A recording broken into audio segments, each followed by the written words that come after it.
ഇത് കിട്ടിയപ്പോൾ മുതൽ നമ്മുടെ ഓർക്കിഡേ കിട്ടിയപ്പോൾ മുതൽ ഇതാ ഇതിൻ്റെ ഉള്ളിലാണ്. നമുക്ക് സ്ഥലം മാറ്റാം. എൻ്റെ ഭാഷയിൽ പറയുകയാണെങ്കിൽ ചട്ടി മാറ്റാം. അപ്പോൾ ആദ്യമേ തന്നെ കുറച്ച് ചകിരി എടുക്കുന്നുണ്ട്, കുറച്ച് കരിക്കട്ട എടുക്കുന്നുണ്ട്.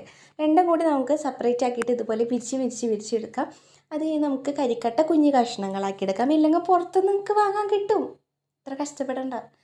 അത് കഴിഞ്ഞ് നമുക്ക് ഈ ഓർക്കിഡിനെ നമ്മൾ മുന്നേ ഇടുന്ന സാധനത്തിൽ നിന്ന് പിരിച്ചെടുക്കണം കേട്ടോ. പിന്നെ ഈ ഒരു പാത്രത്തിന് എന്താ പറയാമെന്ന് എനിക്കറിയില്ല. പാത്രം ഇല്ലെങ്കിൽ ചട്ടി അത് മതി. ഇതിലേക്ക് നമുക്ക് ആദ്യം കുറച്ച് ചകിരി വയ്ക്കുക, അതിൻ്റെ മുകളിലേക്ക് കട്ടയിടുക, ചകിരി കുറച്ച് കട്ട. പിന്നെ ഇതൊക്കെ ചെയ്യാനായിട്ട് എൻ്റെ അമ്മയുണ്ട്, അതുകൊണ്ടൊരു ആശ്വാസം. മുന്നത്തെ പോലത്തെ പ്രശ്നം ഉണ്ടാവില്ല. ഇനിയിപ്പോൾ നാശമായി പോലും കുഴപ്പമില്ലല്ലോ. അതിന് ഇതൊക്കെ ഫില്ലാക്കിയിട്ട് കുറച്ച് വെള്ളം ഒഴിച്ച് കൊടുത്തിട്ട് നമുക്കിതുപോലെ 2 എണ്ണം ചെയ്തെടുക്കുന്നുണ്ട്. രണ്ടും കൂടെ ഈ കുഞ്ഞ ഓട്ടയും കൂടെ കയറ് വെച്ച് കെട്ടി ഇതുപോലെ ആക്കി വെക്കുന്നുണ്ട്. ഈ ഒരു സ്ഥലം കണ്ടുപിടിക്കാൻ പറ്റൊരു പാട്. അങ്ങനെ ഫുള്ളാക്കി കഴിഞ്ഞാൽ ഇങ്ങനെ ഇരിക്കും. ഇത്ര നേരമില്ലാത്ത പൂവ് ഇതിപ്പോൾ എവിടെ നിന്നാണ് വന്നേ?